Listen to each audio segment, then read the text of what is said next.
مکے میں بھی سب لوگ ایک ایمان کے لیول کے نہیں تھے، کچھ اعلیٰ ایمان والے تھے، کچھ کمزور ایمان والے تھے۔ پھر مدینے میں بھی آ کے اگر مدینے کے بھی کوئی مسلمان اس میں مراد دیے جائیں تو اس میں بھی سب ایک لیول کے نہیں تھے، جن کی اتنا تزکیہ ہوا ہو ان کو اب مشکل نظر آ رہی تھی۔ یہ تو جب تکلیف سامنے آتی ہے پھر پتہ چلتا ہے۔ اس کانٹیکسٹ میں نے اکثر جو حدیث بیان کی ہے حضرت حذیفہ ابن یمان رضی اللہ تعالیٰ عنہ کے حوالے سے صحیح مسلم کی، جو غزوہ خندق کے موقع پر، تو وہ تیرے ہوتے جنم لیا ہوتا تو آپ نے دیکھا ان کے لیے کتنا مشکل وقت تھا۔ رازدار رسول ہیں،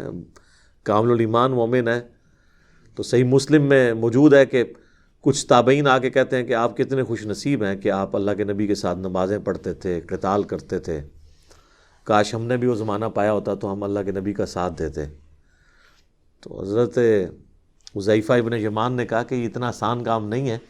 تو میں ایک واقعہ سناتا ہوں کہ سخت سردیوں کی رات تھی، غزوہ خندق کے موقع پر اللہ کے نبی علیہ السلام نے کہا کہ کون ہے جو اس وقت اٹھ کر کافروں کی جاسوسی کر کے ان کی خبر مجھے دے اور قیامت والے دن میرا ساتھ اسے نصیب ہو۔ تو یہاں تو میرے لیے تقریباً سارا پاکستان ہی کھڑا ہو جاتا، اس لیے کہ نہ تو جانا ہے نہ کھڑا ہونا ہے کی ضرورت ہے، اے سی والے کمروں میں بیٹھ کے یہ واقعات سنانے ہیں۔ تو سیدنا حذیفہ کہتے ہیں کہ کوئی شخص بھی نہیں کھڑا ہوا۔ نبی علیہ السلام نے دوسری دفعہ اناؤنسمنٹ کی کہ کون ہے کہ جو اس وقت جا کے کافروں کی جاسوسی کرے ایک سردیوں کی رات میں اور قیامت کے دن اللہ کے نبی کا ساتھ اسے نصیب ہو۔ اس سے بڑی کوئی چیز ہو سکتی ہے؟ اللہ کے نبی کا ساتھ، شفاعت، جنت الفردوس میں حضور کا ساتھ۔ کوئی بھی نہیں کھڑا ہوا، تیسری دفعہ بھی کوئی نہیں کھڑا ہوا، چوتھی دفعہ حضور نے کہا حذیفہ،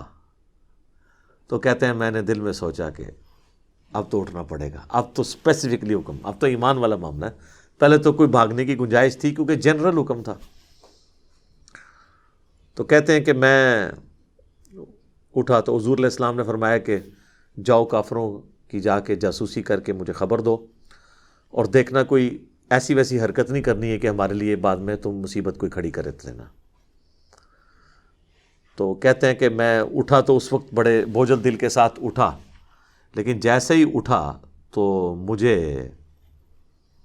ایک نہ نظر آنے والا کمبل جس طرح کہ اڑا دیا گیا، وہ گویا کہ میں ایک گرم حمام میں داخل ہو گیا، یعنی یہ ایک معجزہ ظاہر ہوا اللہ کی طرف سے۔ اور کہتے ہیں میں اسی طریقے سے باہر نکل گیا،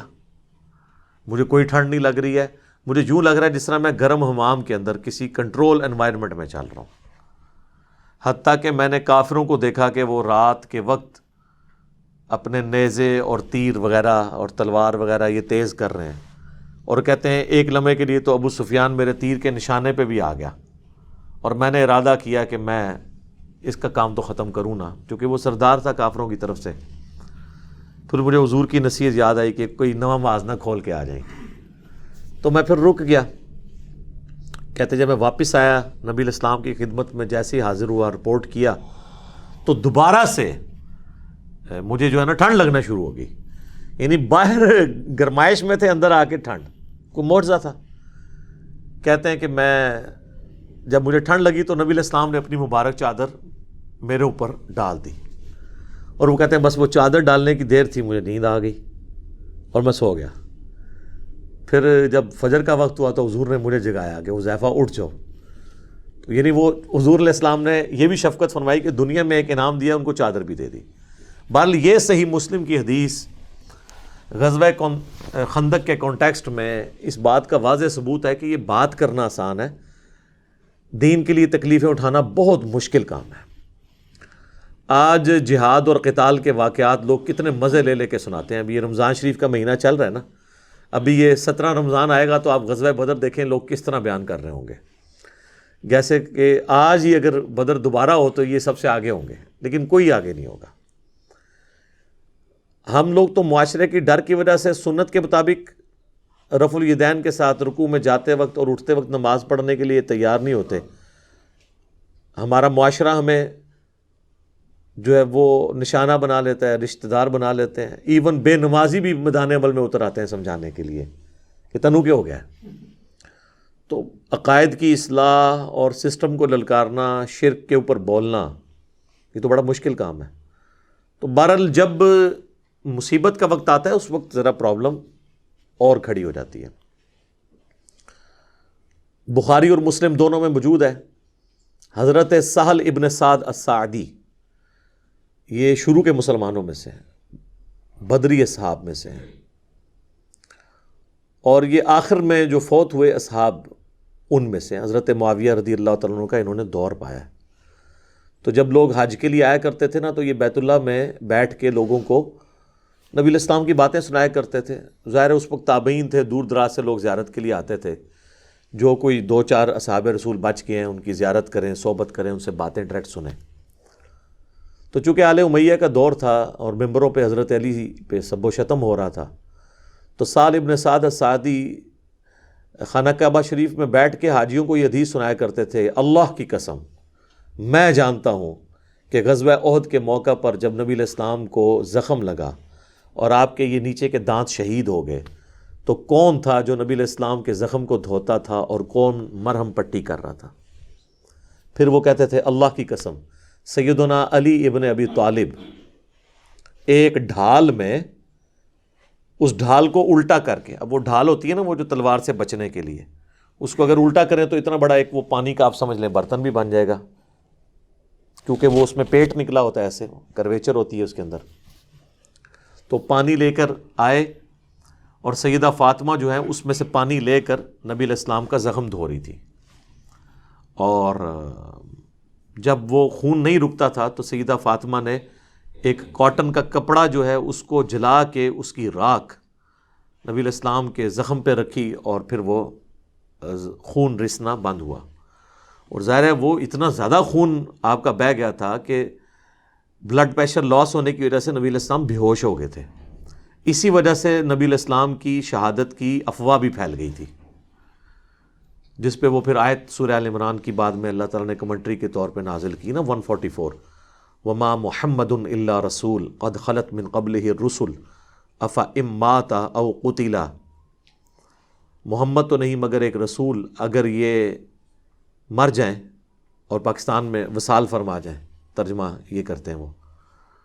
یا جنگ میں قتل کر دیے جائیں یعنی شہید ہو جائیں، تو کیا تم اپنے دین سے الٹے قدم پھر جاؤ گے؟ تو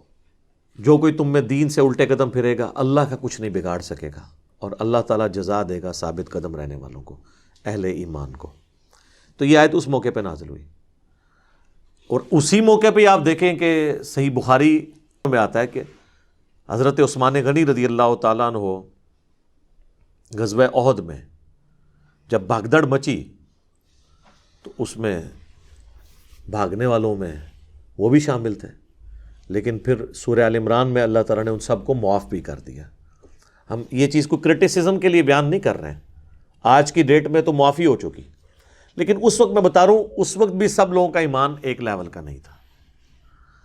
اور آپ دیکھیں سب سے مشکل وقت نبی علیہ السلام پہ تھا، کیونکہ ان کی ٹارگٹ تو حضور کی ذات تھی نا۔ اس مشکل وقت میں بھی حضور علیہ السلام کے ساتھ جو لوگ کھڑے ہوئے تھے وہ ہیں اعلیٰ ایمان والے لوگ، اور ان میں ٹاپ آف دا لسٹ نبی علیہ السلام کے اہل بیت، سیدنا علی ہیں، سیدہ فاطمہ ہیں، سیدنا ابوبکر اور عمر بھی تھے۔ یہ جو رافضی پراپوگنڈا کرتے ہیں کہ وہ بھاگ گئے تھے، وہ ان میں شامل نہیں تھے۔ جتنی بات درست ہے وہ درست ہے، البتہ ظاہر ہے کہ جس طریقے کا ساتھ نبی علیہ السلام کا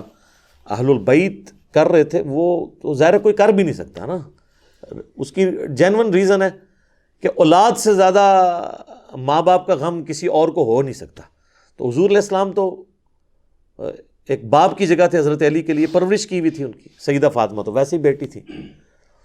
تو اس مشکل وقت میں بھی سب لوگوں کا ایمان ایک لیول کا نہیں تھا۔